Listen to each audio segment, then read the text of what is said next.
বঙ্গোপসাগর দখলে কে এগিয়ে? বাংলাদেশকে ঘিরে ভারত চীনের সঙ্গে আমেরিকার নতুন খেলা।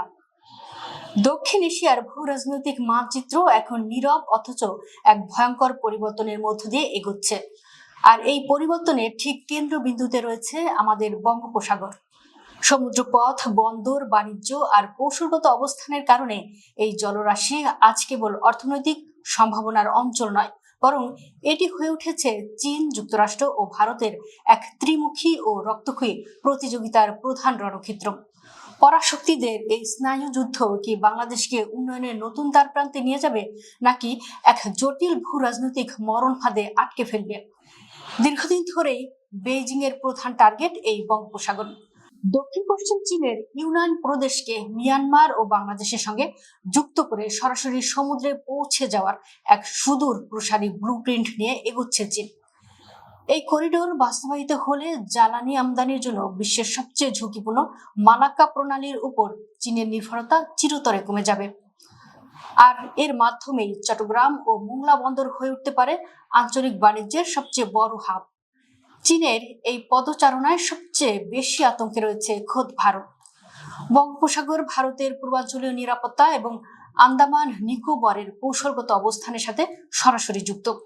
চীনের উপস্থিতি বাড়ায় দিল্লির কৌশলগত হিসাব নিকাশ এখন পুরোপুরি উল্টে গেছে। তারা ইতিমধ্যেই ওই অঞ্চলে নিজেদের সামরিক সক্ষমতা বহুগুণ বাড়িয়ে দিয়েছে। অন্যদিকে ওয়াশিংটনের বৃহত্তর ইন্দো প্যাসিফিক কৌশলেও বঙ্গোপসাগরের গুরুত্ব আকাশচুম্বী। মুক্ত সমুদ্রপথ ও নৌ নিরাপত্তার জিগির তুলে আমেরিকা এখন এই অঞ্চলে ভারতের সাথে হাত মিলিয়ে এক যৌথ সামরিক বলয় তৈরি করতে চাইছে। এই পরাশক্তিদের টানাটানিতে বাংলাদেশ আজ এক অত্যন্ত সংবেদনশীল অবস্থানে। একদিকে চীনের সাথে রয়েছে বিশাল বাণিজ্যিক ও অবকাঠামোগত অংশীদারিত্ব, অন্যদিকে ভারতের সাথে রয়েছে দীর্ঘ স্থল সীমা ও ভূ রাজনৈতিক বাস্তবতার নির্ভরতা। সাম্প্রতিক সময়ে ঢাকা বেজিং সম্পর্ক আরো গভীর হওয়ায় পশ্চিমা শিবিরও নড়ে চড়ে বসেছে। বিশ্লেষকরা বলছেন, বন্দর, ট্রানজিট আর অবকাঠামোগত বিনিয়োগের লোভ দেখিয়ে পরাশক্তিগুলো বাংলাদেশকে তাদের ছায়া যুদ্ধের ময়দান বানাতে চাইছে।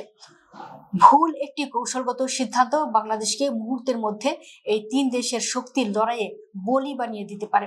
আজ প্রশ্ন শুধু এটি নয় যে বঙ্গোপসাগর কে নিয়ন্ত্রণ করবে। আসল প্রশ্ন হলো, এই বৈশ্বিক প্রতিযোগিতায় নতুন বাংলাদেশ নিজের স্বার্থ কতটা স্বাধীনভাবে রক্ষা করতে পারবে। প্রধানমন্ত্রী তারেক রহমানের নতুন ও সার্বভৌম নেতৃত্বে চলা বাংলাদেশ স্পষ্ট করে দিয়েছে, এই দেশ কোনো পরাশক্তির দাবার বোর্ড নয়, কিংবা কারো প্রক্সি স্টেটও নয়। বঙ্গোপসাগরের নীল জলরাশি থেকে শুরু করে বৈশ্বিক কূটনীতি, বাংলাদেশ এখন নিজের শর্তে চলবে। পরাশক্তিদের এই মরণ ফাঁদ ভেদ করে মাথা উঁচু করে টিকে থাকার এই লড়াই নির্ধারিত হবে আগামীর বাংলাদেশের ভাগ্য।